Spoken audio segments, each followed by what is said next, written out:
This is my second GeoMob presentation, so I'm not quite at, I think, what was the record, number 6, but I guess on my way.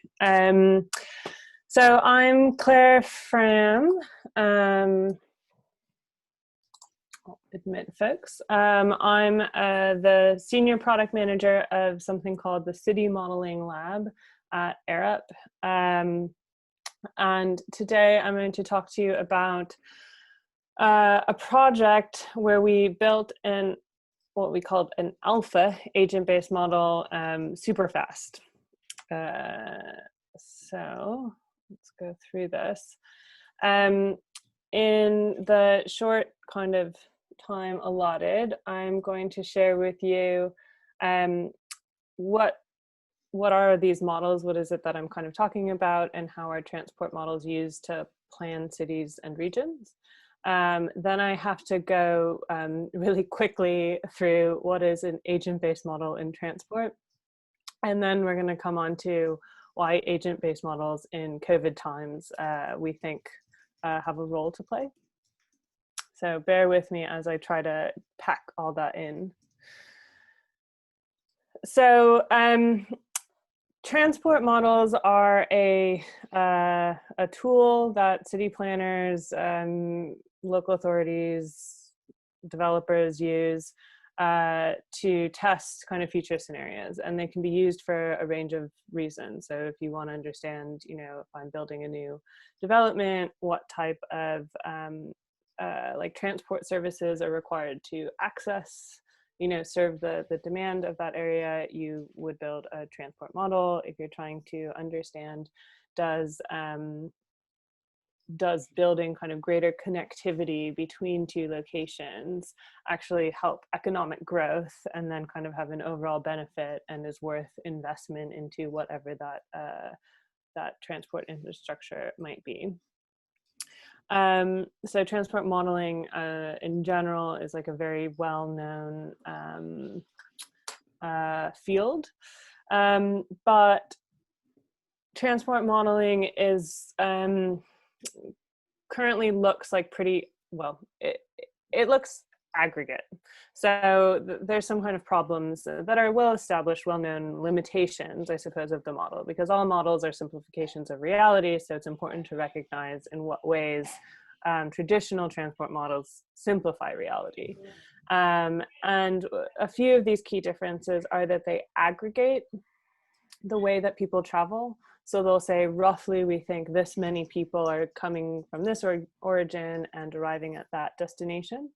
It doesn't necessarily provide nuance around how are people getting there, are they doing other things along the way, what are the motivating factors? And then a lot of the root cause of that is because we also are making use of these like pretty traditional assumptions that you go to work 9 to 5 and then you come home. And that constitutes like the most important point of congestion and where the peaks of your transport network kind of congestion will be. And then transport infrastructure is designed to accommodate those peaks effectively. But we know that that is changing. So agent-based models differ from traditional models in that we're essentially building kind of a bottom-up model. So rather than saying roughly or kind of at an aggregate level, this many people are starting from this location, this zone, and trying to travel to this other zone, we are looking at a population and understanding what are the plans, what is it that each person is trying to do.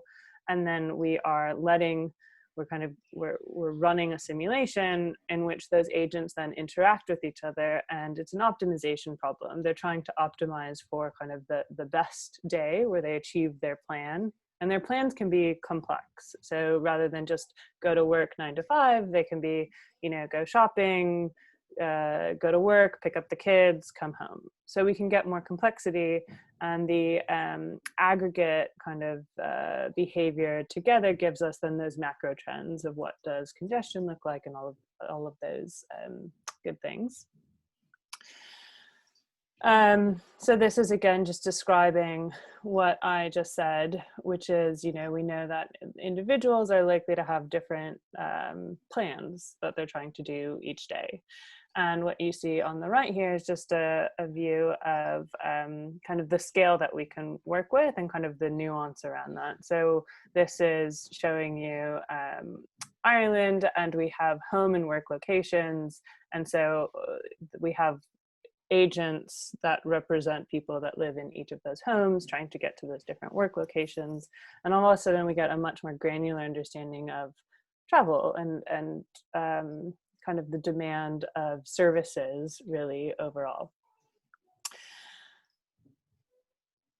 So that's helpful when you want to think about what does change look like. But when COVID-19 hit, everybody's behavior changed overnight. And so understanding what does it even mean, right? If we're trying to understand what we say kind of in industry jargon as, a transport intervention.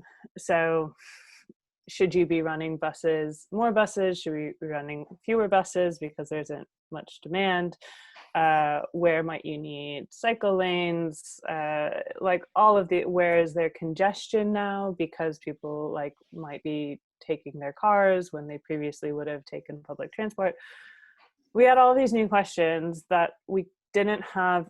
Traditional models, which were based on this aggregate, zonal peak movement kind of patterns, weren't going to be very helpful in helping us answer.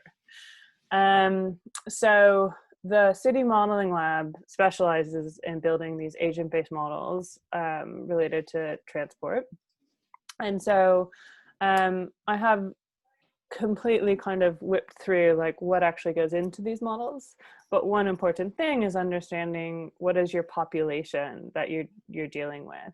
And so we, during April, May, did some work to experiment with, okay, we've have this population that have these plans that we've actually taken from real travel diary surveys.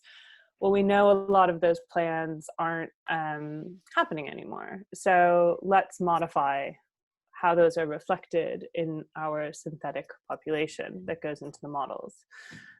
So we built this thing that we think is pretty reasonable,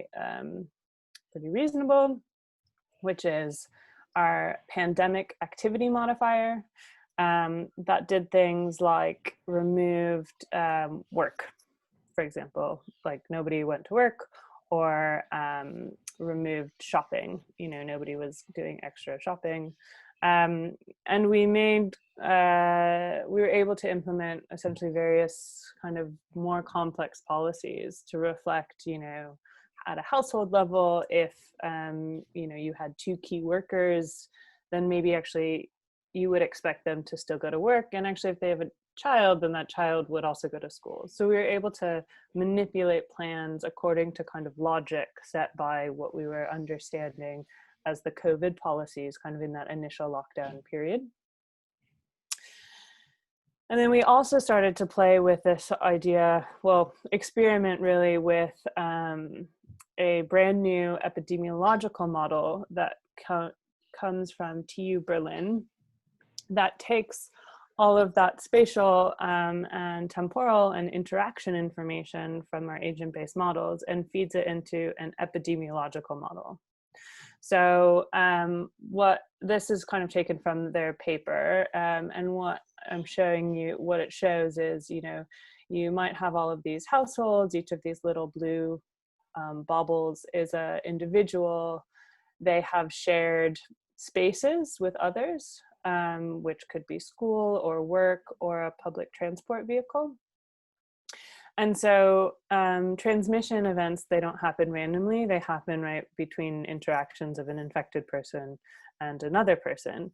So this model made use of this understanding of where interactions took place, along with kind of different weightings of basically the likelihood of transmission in those different space types.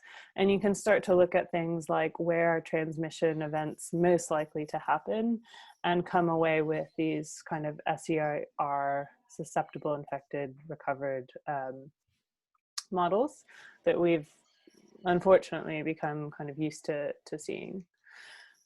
So we were playing, well, not playing, I should say, we were developing work in both of these areas to modify population and then to understand epidemiological modeling with this spatial, temporal, social interaction layer on top. And that was all like fine and well, but we only have this base agent-based model for really London only. Well, in the UK, we have a few other kind of clients that we're working with outside of the UK, but in the UK, we only had it with London, which was from a research partnership that we had with TfL. And this was these types of problems around, you know, what type of transport infrastructure or support do I need? Where might infection risk be greatest? These are problems that we expected. Our hypothesis was, right, you know, we're being seen across all of the UK, and then, you know, cities all over the world were coming to us, asking us kind of about this.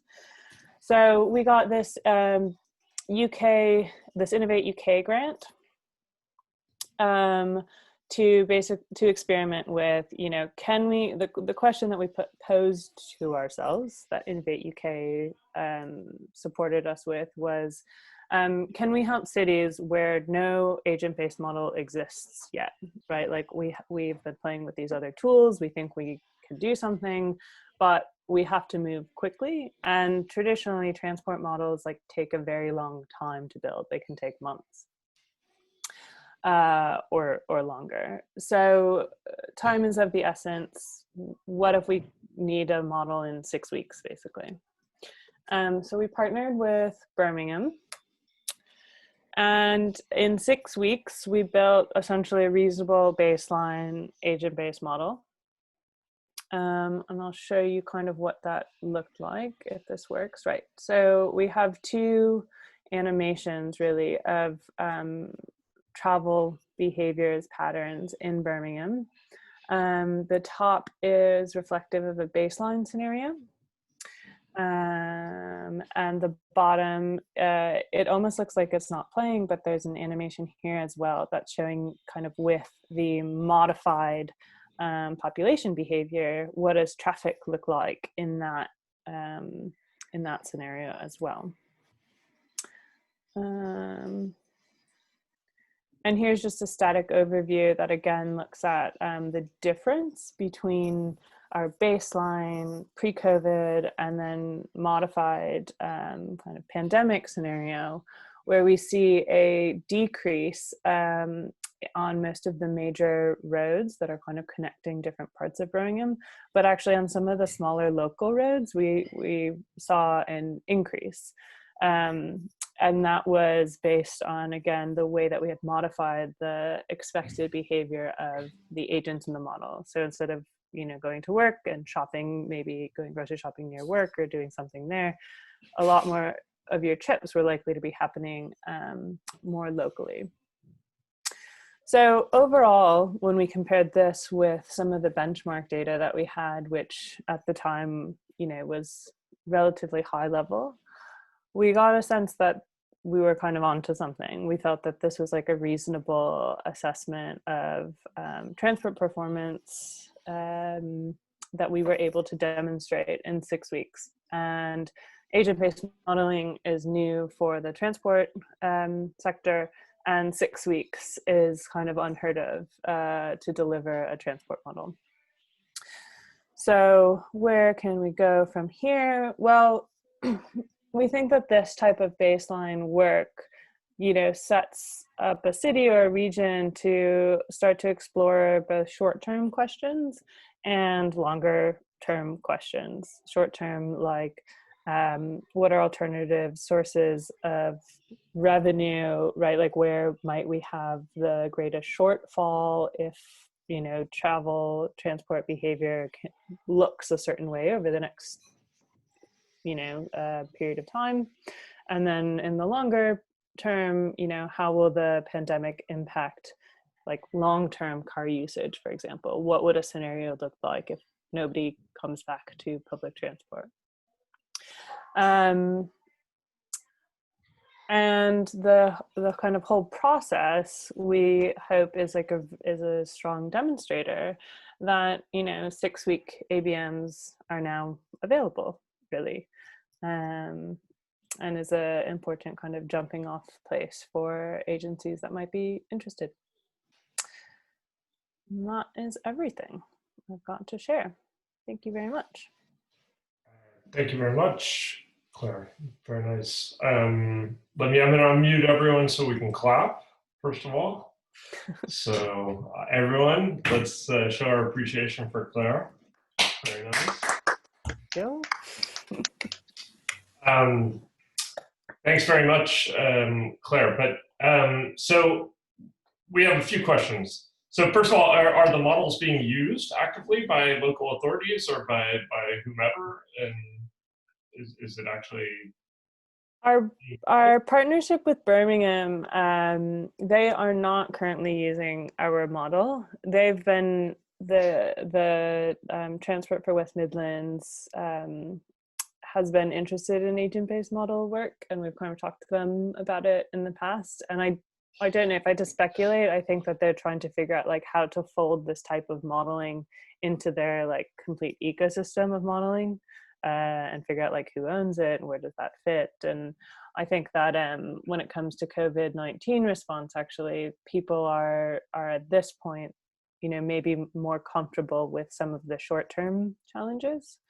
I don't know, there's kind of a lot of different speculation. So this particular model for Birmingham is not being used right now, but we are using them kind of in different regions, and we're still exploring the EpiSim, that epidemiological modeling component as well. I just closed it down. All right, sorry, I'm gonna mute everyone. I'm sorry, I forgot to unmute you, Claire, again. All right, next question, Claire, is do models like this make sense given how insanely complex and how rapidly evolving the situation is? I mean, literally day by day, the rules change, and for better or worse, and so, by the time you have the model, it's out of date. Is that not the case? Or does this even, is this framework even a valid one for this type of work? I think that's a good question. And that was one of the reasons why speed was really important to us. Like, can we do something fast enough to be helpful? Now, of course, like the technical speed is only like part of the picture. There's like procurement and policy, and there's several layers on top of that. So what I think is where this type of modeling becomes really important is when you're thinking about almost like the compound impact of some of these policies. So in the UK now, for example, there's these like 3-tier scenarios, if you like, or 3 tiers of pandemic activity. Yeah. And so what does it look like, under these different tiers, and what does it look like, for example, like if that was sustained over a longer period of time? And then how might you also think about, we're not like, we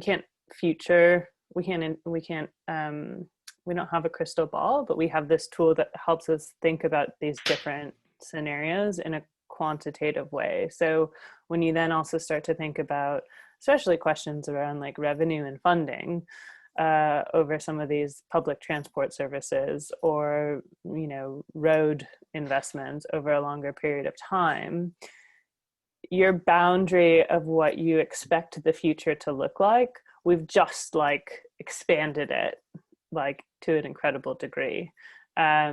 So we think that that kind of medium and longer term consequence evaluation in a quantitative way is kind of like where this type of model like can add value in those problems. Okay. And